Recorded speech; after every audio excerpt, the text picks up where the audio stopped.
Hi everybody, I'm Bree the Plant Lady, checking in with part 2 of my early June weekly garden tour. Just gonna pick up right where I left off from part 1. We're here on the north side of the house where I'm really pleased that these plantings have filled in so well. There's basically no weeding, no mulching, and that's because got a good base of perennials and trees and shrubs well established here. So the only thing the deer seem to really be bothering in here are the Rudbeckia, the black-eyed Susans. It's nice that they've left one to actually go to flower right now. But overall, these borders are looking good. So let me go ahead and get this camera turned around. Well, I love the heavy berry Calicarpa. I saw this at the Arboretum as well, and it's just a really terrific cultivar from Camellia Forest. And you can see that the Alstroemeria, the variegated Alstroemeria that I love to use in floating flowers, is putting up a couple of flower stalks. Not too many, but a few. And everything over here looking good. Of course, I've not done any watering, but we've had enough rain. I didn't really think I need to do much.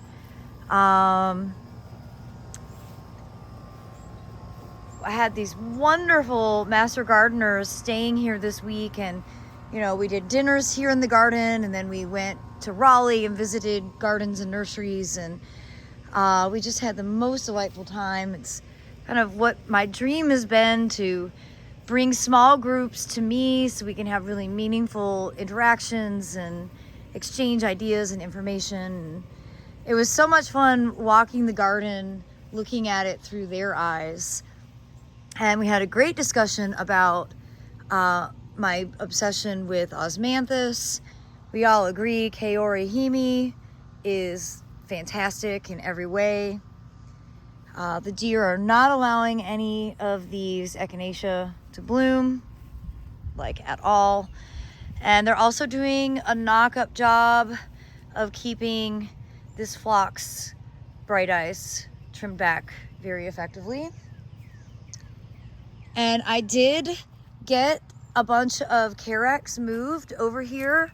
So I'm pretty happy to show you that. I could definitely move some more. But for now, I think this is a good start.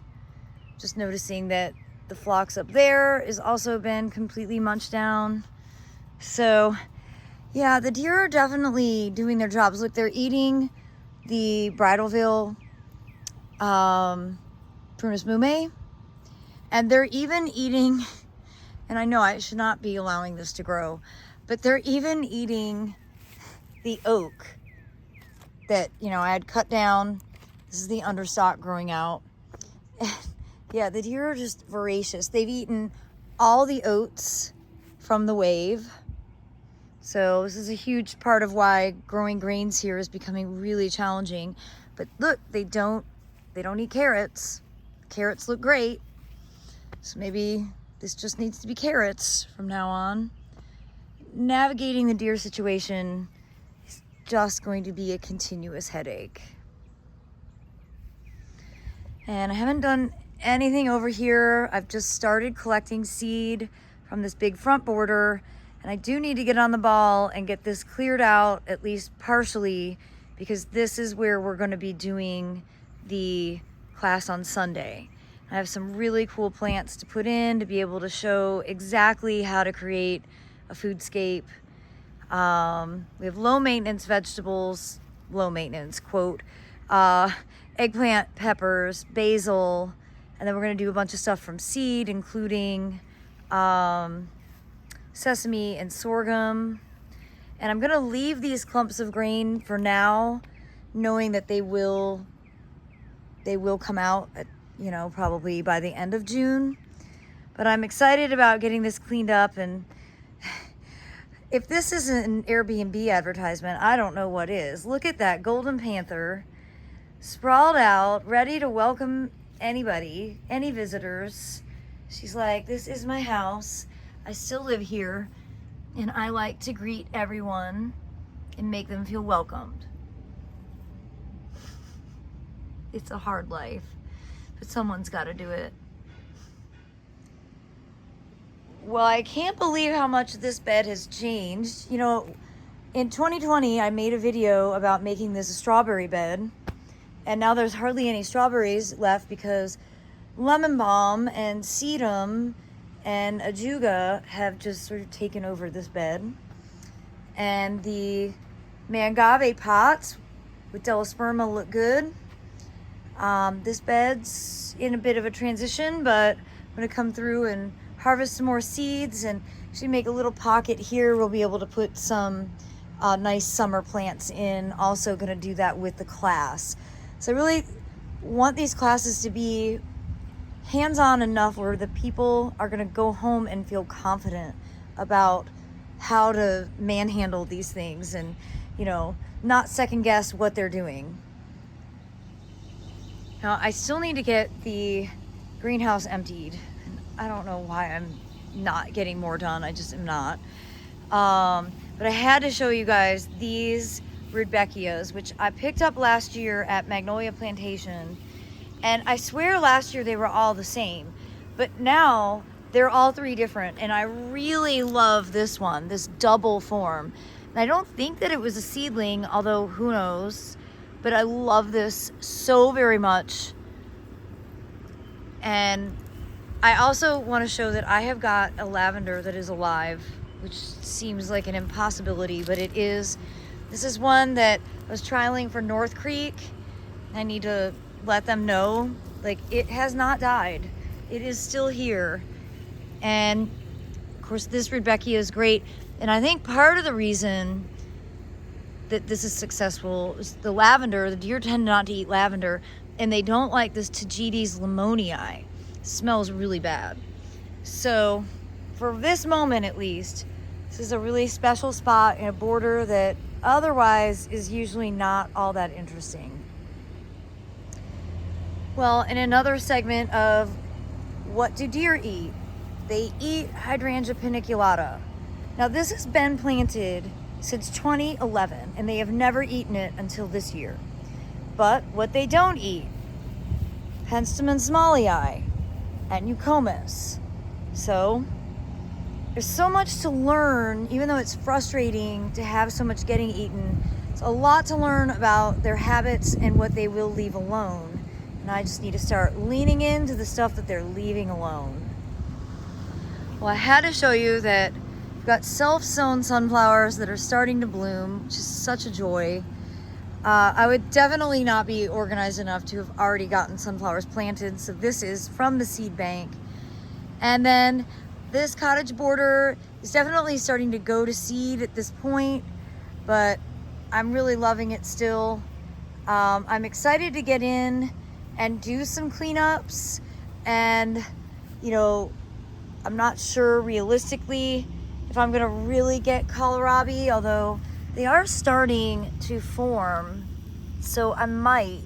I do need to probably put out some oils, some BT, because the pests at this time of year are pretty much off the charts. But also happy to see I've got dill. I don't have any cucumbers planted yet. I do like to make dill pickles, but overall this border is a huge improvement to what it looked like back in mid-April when I got this replanted, and I'm excited to get this transition for the summer. I've got some big plans for doing a Maori inspired sweet potato border, and this is the spot that I'm aiming to do it at. So hopefully in the next couple of weeks I will get all the seed collected and I'll be able to get it replanted. There's not a lot to show in the backyard here other than just seeds that are ripening, areas where I've got containers. Just, you know, this is definitely a time of transition, but I am still deeply in love with the picnic table area. It's really working out for entertaining and classes, and I am very excited to get the greenhouse beds kind of improved, adding more compost, and then getting those planted for the summer. Well, here in the East meets West border, I'm thrilled to see we're at least getting some flowers on this Hydrangea quercifolia. This is Jetstream. The deer are coming in and eating this, but you know, they leave Distilleum alone. They certainly don't eat hellebores. They're leaving the unraveled boxwood alone. All the viburnum are doing great. So again, it's I'm annoyed, I'm not gonna deny that. But there's plenty that they're not eating. I need to start focusing on that instead of just being irrationally angry at them for basically just living their very best life. Because let's face it, if you're a deer and you live here, you have hit the lottery. Well, everybody, I hope you've enjoyed this installation. I'm gonna post one more video featuring the native borders. I think we have a very rainy forecast, so I'm not exactly sure how much progress I'm gonna end up getting to make in the coming days, but I do look forward to hosting the class on Sunday, and then we've got 2 more classes in June. So I'm gonna go ahead and put the link in the description for both of those. We've got a sip and stroll and then a late June summer veggie gardening class as well. And I do hope that you will, you know, try to come out if you're local. And certainly always appreciate you tuning in. I'm wishing you all the very best in your gardens and beyond. Thanks so much for watching, everybody. Happy gardening.